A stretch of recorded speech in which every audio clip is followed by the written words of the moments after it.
In August, it is currently possible to find a GPU at MSRP, but you have to be very careful because they're not all created equal. I'm going to tell you which ones to avoid.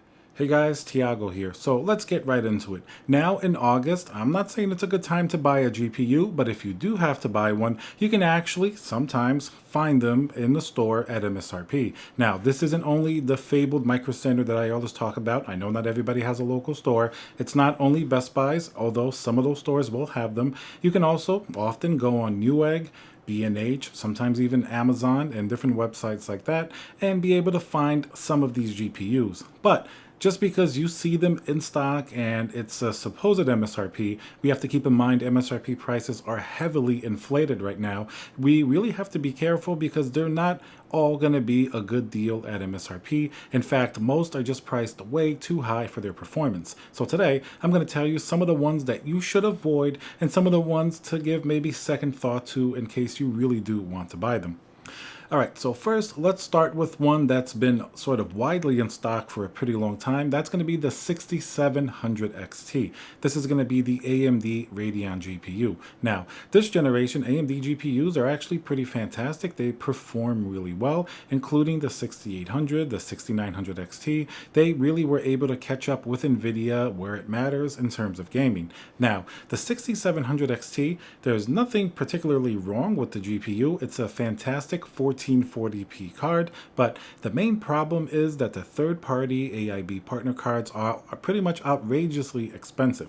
If you go and check out the prices for these online, minimum, most of them seem to be $800 to $900, with some models going up over $1,000. Now, that's pretty ridiculous because let's compare the initial MSRP of the reference AMD cards. $999 was supposed to be for the 6900 XT. That's multiple tiers in performance above a 6700 XT. So you can kind of see where I'm going with this. It's not a bad GPU at all. If you want to play 1440p, performs really, really well. I actually had one myself. I had one of the Asus GPUs, and while I thought that it did run a little bit hot for sort of the performance that it was putting out, overall it seemed to do pretty good.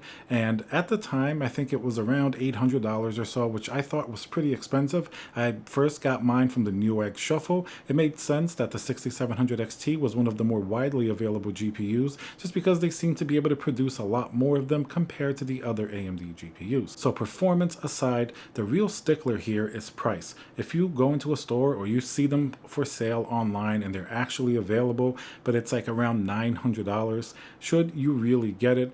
Yeah, maybe it might perform better in some games than the 3070. The 3070 started off life as a $499 GPU, so we'll see that we're pretty much at twice the price. Now, you're not going to find a 3070, and if you do, most likely the price is still going to be around $1,000 to $1,100, but I think between the 6700 XT and the 3070 may be a little bit of a better buy, especially if you can get one closer to the $900 range. For the last few weeks, GPU prices are a little bit stagnant, but they did drop a lot. A 3070 on the secondhand market was previously around $1,400. Now it's pretty much around $900 to $1,000, so very, very close to what the 6700 XT is. Of course, the 3070, that's not going to be the official MSRP. It's pretty much going to be the price that you're going to pay for one used or something like that. So that certainly will be an interesting decision. It's hard to say which one you should choose between them. Performance may be, give or take, a little bit better on one end versus the other end. NVIDIA will have better ray tracing, but AMD has been getting some better technology as well, something to compete with DLSS like FSR. So it's certainly been improving considerably on that front.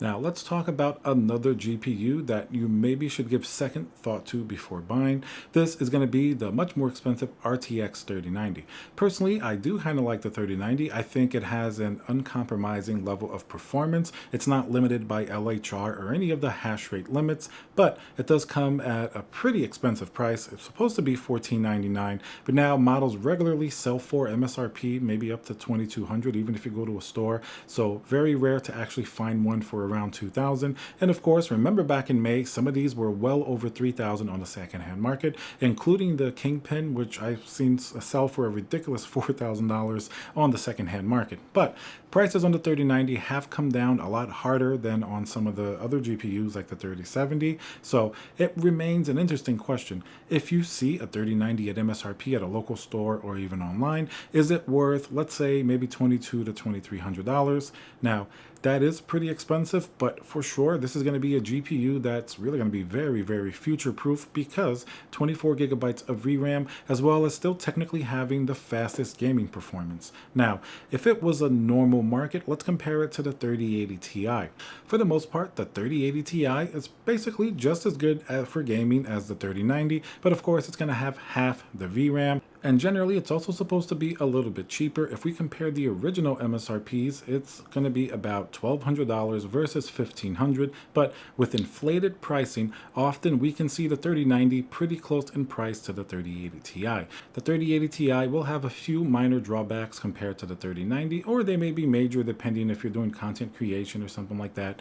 First, it's going to be half the VRAM, and then second, the 3080 Ti is also LHR, or the light hash rate. So if you want to maybe have some resale value for a miner, or even have it to mine crypto on the side if you're just an enthusiast or a gamer or something like that, that you're going to be severely limited by around half compared to a 3090, which does not have those limitations. So that's something else to consider. The 3080 Ti MSRP is a little bit inflated, but it's certainly not as inflated as some of the other GPUs that we've seen recently, like the 3070, and we have to talk about the 3080. If the 3080 were available, I would tell you that's the best GPU to get price for the performance. But as we know, that seems to be one of the most difficult GPUs to get, originally coming in at $699. You're lucky if you can find one for double that now. It's double the MSRP. And when you start getting close to the price of a 3080 Ti, unless you're going to use it for crypto or something like that, the 3080 Ti certainly will perform better for a little bit of a price difference. Now, if the 3080 came down to a more realistic price, that certainly would be a GPU to get,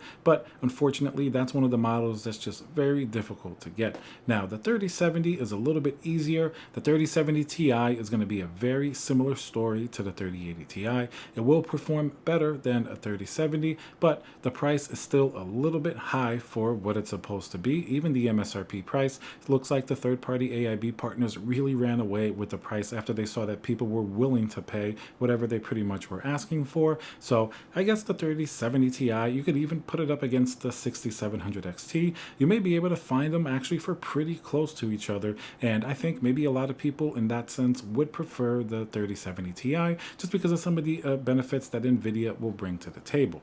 Now, if we look at a more recently released GPU, the 6600 XT, versus maybe something like a 3060 or a 3060 Ti, now these are going to be mostly 1080p cards. The 6600 XT didn't really have a very positive response from sort of the community when it came out, not because it's a bad GPU, but just because it's almost $400 for 1080p gaming. Now, if you can find it for that MSRP of $379, it probably is a pretty good buy if you just want to do 1080p.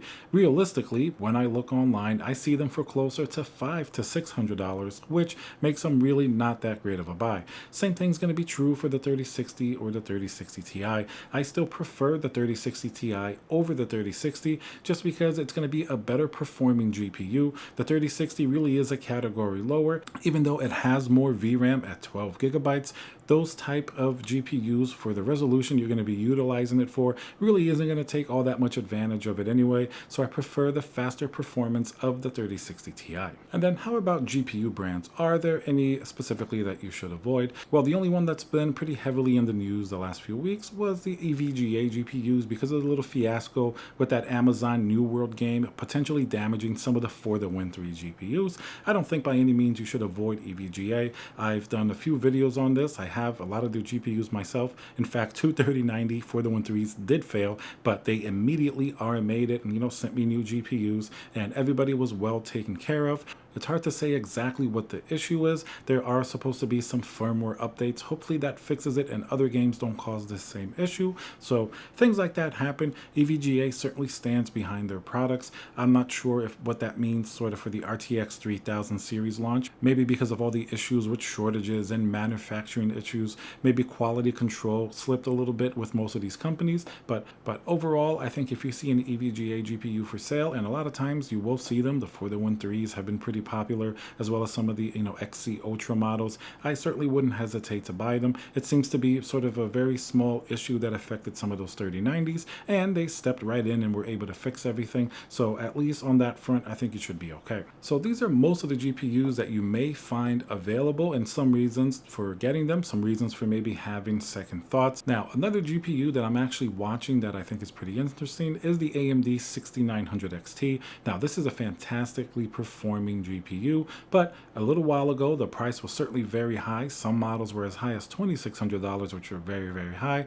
But I've seen on the secondhand market, they're getting down in price lower than the 3080 in some cases. They're getting closer to that 13 to 1400 range. I think as soon as they get a little bit closer to maybe 1200, of course, they're probably not going to get close to their $999 MSRP, but as soon as they start to get closer to that $1,000 mark, I think it may actually be a pretty good buy because the 6900 XT has 16 gigabytes of VRAM and it performs really well in games, a lot of times going toe to toe with the RTX 3090. So that's certainly a GPU that I'm going to keep my eyes on. Not to mention that with driver optimizations and recent driver updates, seems like the performance of these higher end AMD cards have been improving. They seem to have better performance in games versus when they initially came out. So that's definitely going to be something else to keep an eye on.